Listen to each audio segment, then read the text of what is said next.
জন্য আমার সবাই তাদের মধ্যে আছে।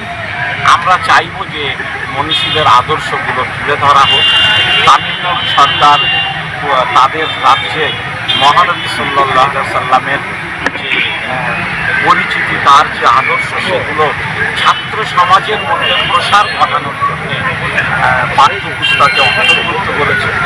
আমরা চাইব পশ্চিমবঙ্গ সরকারও তামিলনাড়ু সরকারকে দেখে একইভাবে মহানবীর আদর্শগুলোকে পাঠ্যপুস্তকের মধ্যে তুলে ধরুন। তাহলে আজকে যারা তাকে নিয়ে নিন্দা করে বা সমালোচনা করে তাদেরকেও ভুল ধারণার অবসান করে। এটা সরকারের দায়িত্ব। যত পরিষ্কার সরকার আমরা আশা করব ওয়াকাফ আন্দোলনটাকে চাপার জন্য কি এটা একটা নতুন কৌশল হতে পারে?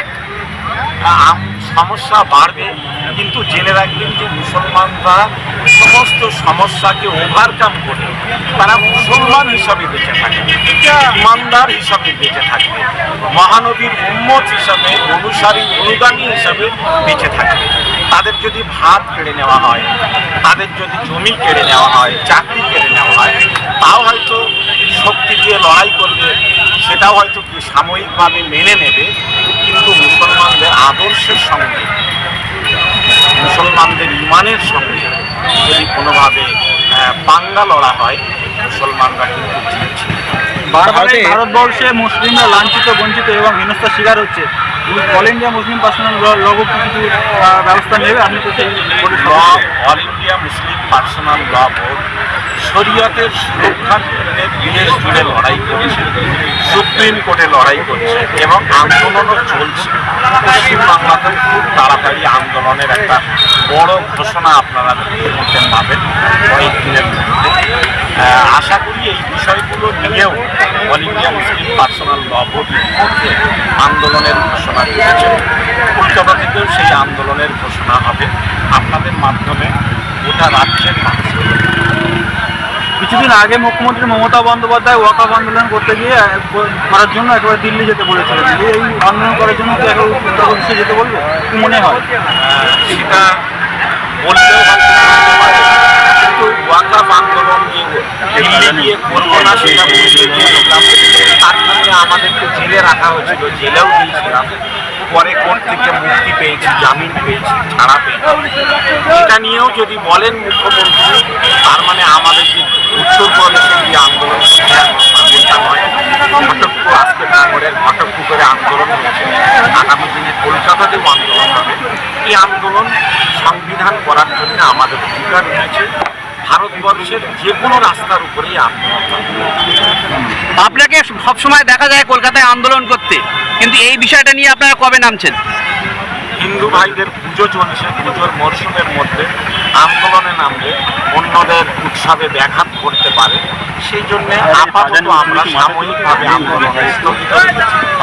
পুজোর পরেই এই বৃহত্তর আন্দোলন বাংলার মানুষ। আপনার একটু মিজানুর ভাই একটু ছোট্ট করে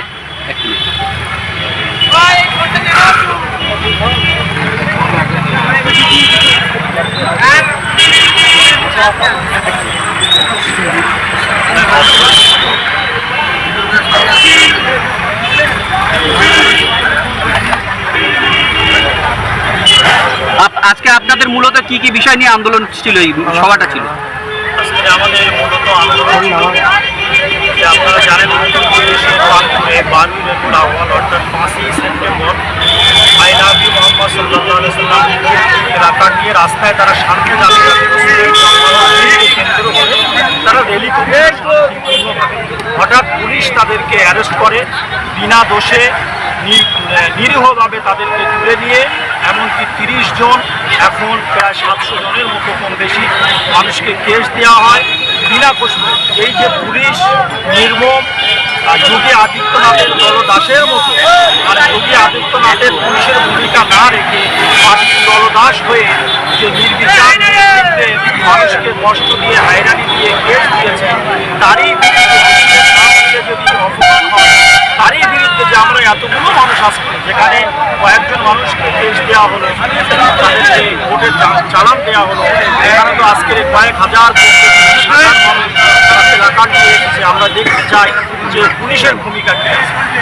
কি বলবেন এই যে ভাঙড়ের সংখ্যালঘু ভাঙড়ের মুসলিম সাধারণ মানুষ এই হাজার হাজার মানুষ আর কি জনপ্লাবনে পরিণত করেছে, আগামী দিনে এই আন্দোলন কতদূর পর্যন্ত পৌঁছাবে?